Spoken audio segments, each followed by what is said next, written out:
আর.জি. করের মাঝেই গণধর্ষণ প্রমাণিত, ২৫ বছরের কারাদণ্ড। শীতালকুচিতে এক তরুণীকে গণধর্ষণ করা হয়েছিল। ধর্ষণে অভিযুক্ত ব্যক্তিরা হলো জমির হোসেন, ফিরোজ আলম মিয়া, ইকরামুল হক ওরফে রাসেল মিয়া। এদের মধ্যে একজন ছিলেন তার সহপাঠী। এরপর ২৩শে ডিসেম্বর 376D SC/ST নিরোধক আইন অনুযায়ী মামলা দায়ের করে নির্যাতিতার পরিবার। মামলা চলে যায় ডিএসপি র্যাঙ্কের আধিকারিকদের কাছে। তথ্য প্রমাণ জোগাড় হয় এবং ফরেনসিক বিশেষজ্ঞরা রিপোর্ট দেন।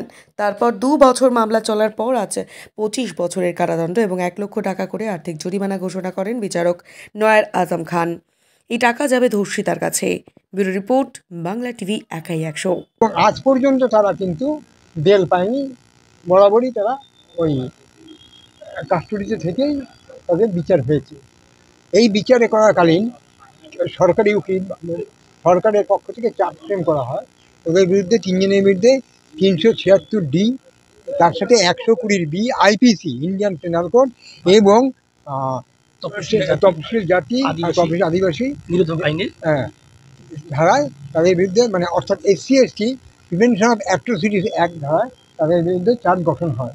চার্জ গঠন হওয়ার পর সরকারের তরফ থেকে ১৬ জন সাক্ষ্যকে সাক্ষ্য গ্রহণ করা হয়, যার মধ্যে হচ্ছে ছিলেন নির্যাতিতা, পুলিশরা, ডাক্তাররা, নির্যাতিতার মা বাবা, বন্ধু এবং আনুষঙ্গিক যারা ছিলেন, এবং এরা সবাই মিলে ১৬ জন সাক্ষী। এবং এই কেসে RFSL হচ্ছে রিজিওনাল ফরেন্সিক ল্যাবরেটরি থেকে পরীক্ষা হয়েছে জলপাইগুড়ি, এবং স্টেট ফরেন্সিক ল্যাবরেটরি অর্থাৎ কলকাতা থেকে পরীক্ষা হয়েছে, এবং নানা রকম ডকুমেন্ট নানা রকমের গেছে।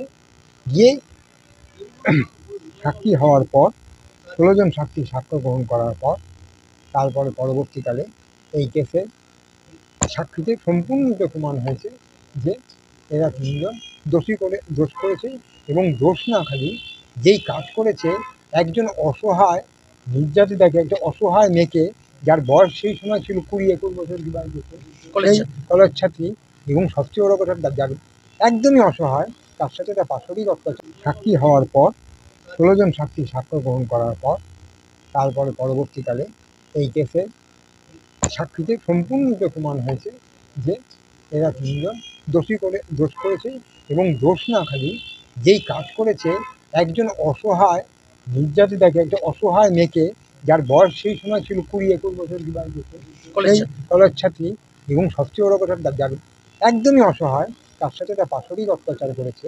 এবং এই কেসে আমি বলবো মহামান্য দায়রা বিচারক ফার্স্ট কোর্ট কুচবিহার অর্থাৎ নয়ার আজম খান, উনি যে রায় দিয়েছেন সেই রায়টা খুবই ন্যায্য রায়।